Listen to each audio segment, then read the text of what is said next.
The next speaker is second year A class, Miss Mai Amemiya.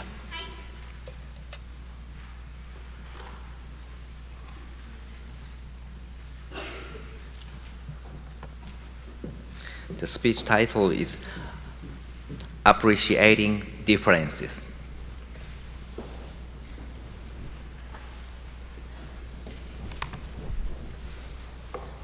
Thank you for Master of Ceremony and honorable judges. Good afternoon, everyone. Country, culture, customs, and languages. What if the World War I? Have you ever thought about this?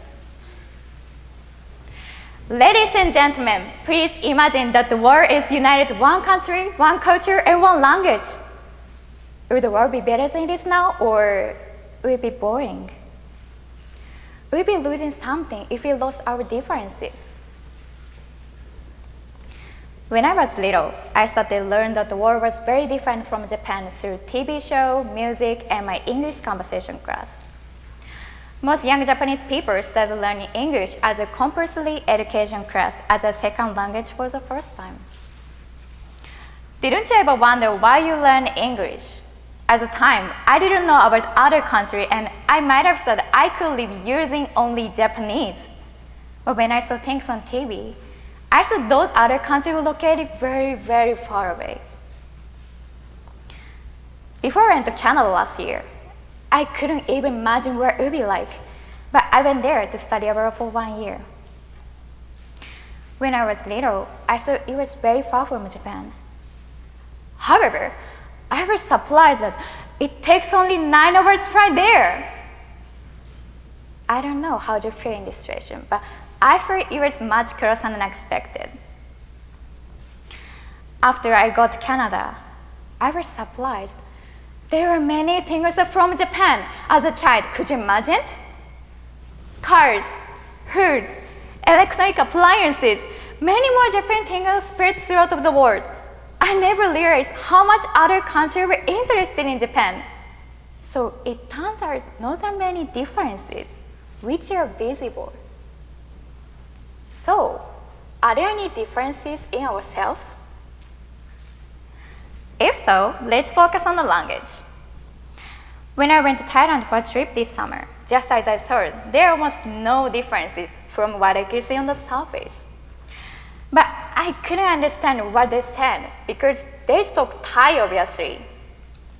Yet again, I didn't feel the necessity for English. The reason? It happened suddenly and I was surprised. They spoke Japanese as well. According to the Japan Foundation, over 366,000 people in 137 countries are learning Japanese. Perhaps you don't have to worry about language if you go to other countries, then do you? If lingua franca was Japanese, could you go everywhere you wanted? I had a similar situation when I stayed in a hotel in the Philippines. The hotel staff helped me with Japanese. By speaking my mother language, she made me feel relieved. However, I like visiting other countries because I want to experience something different. If I spend all my time speaking and hearing Japanese, eating at Japanese restaurant, meeting Japanese people, would there be any reason for me to go traveling overseas in the first place? In hotels, for example, when staff greets guests, they could speak in their native language first, followed by English. Usually, Japanese staff just speak English if a customer is from overseas, and this depends on where you work. But if you work in Japan, you could say, "Konnichiwa," followed by "Good afternoon." Tourists come from far distances to experience Japan, so they would appreciate authentic Japanese greeting, but at the same time, feel relieved by hearing their native language spoken afterwards. The Tokyo Olympics will be held in 2020. I think travelers from overseas who visit this country want to feel what is Japan. So let's not forget our language, and you can try this poem today by saying, ありがとう. Thank you. If everything were same in the world, it may be useful. You could talk with everybody, even strangers. Communication would be easy, and there might not be war in the world. But I think people are going to the other country because they want to realize what the differences are and experience new and different things. What do you think? Do you appreciate differences? ご清聴ありがとうございました。Thank you for listening.